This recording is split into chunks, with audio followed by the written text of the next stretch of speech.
एक छोटे से मोहल्ले में मधु जी, जो एक समझदार और स्वतंत्र विचारों वाली महिला थी, अपनी बहू तान्या के साथ रहती थी। मधु जी की अपार इच्छा थी कि उनकी बहू भी एक नौकरी वाली हो, जिससे वह आत्मनिर्भर हो सके।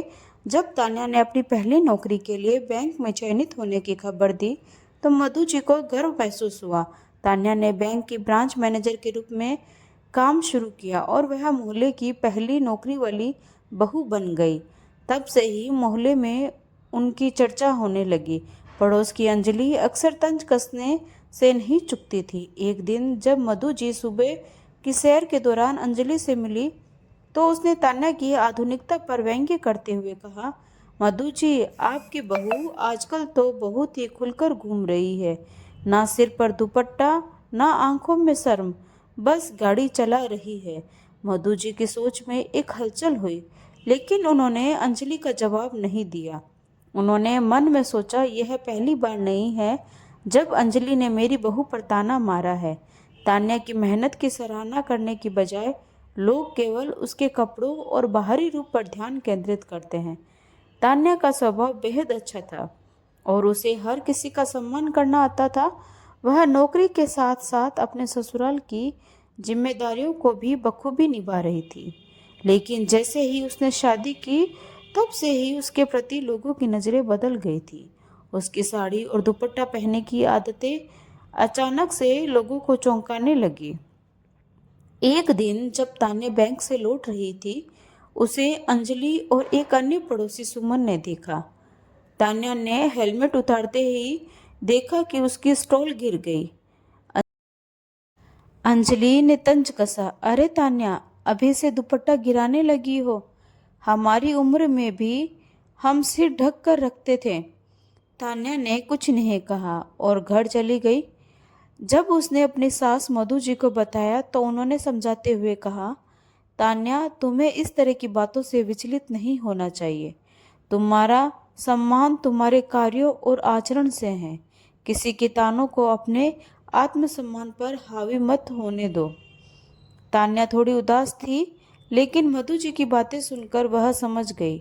उन्होंने कहा, तुम्हें मेरी तरह नहीं, अपनी तरह रहना है। तुम्हारी नौकरी और स्वतंत्रता तुम्हारे लिए सबसे ज़्यादा महत्वपूर्ण है।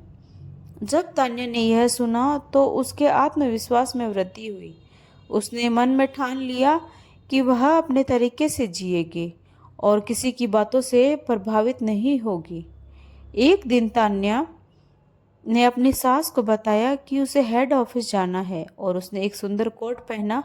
वह अपनी गाड़ी चला रही थी, तभी उसने देखा कि अंजलि और सुमन चबूतरे पर बैठी हुई थी। तान्या ने अपनी सास का पांव छूकर आशीर्वाद लिया और फिर बिना किसी संकोच के गाड़ी चला दी। उसकी आत्मविश्वास से भरी मुस्कान ने अंजलि और सुमन को चुप करा दिया। जब तान्या घर पहुंची, तो उसने मधु जी को कहा, माँ, आज मुझे एहसास हुआ कि हमें अपने आत्मसम्मान की रक्षा करनी चाहिए। किसी की बातों को सुनकर हमें अपने मूल्य से समझौता नहीं करना चाहिए। मधु जी ने मुस्कुराते हुए कहा, बिल्कुल सही कहा तुमने तान्या, हमें अपने आत्मसम्मान को हमेशा बनाए रखना चाहिए। इस तरह तान्या ने अपने आत्मविश्वास को बढ़ाया और किसी भी पड़ोसी की बातों से प्रभावित हुए बिना अपनी जिंदगी को अपने तरीके से जीना शुरू किया। दोस्तों, सम्मान उसी को देना चाहिए जो इसके लायक हो।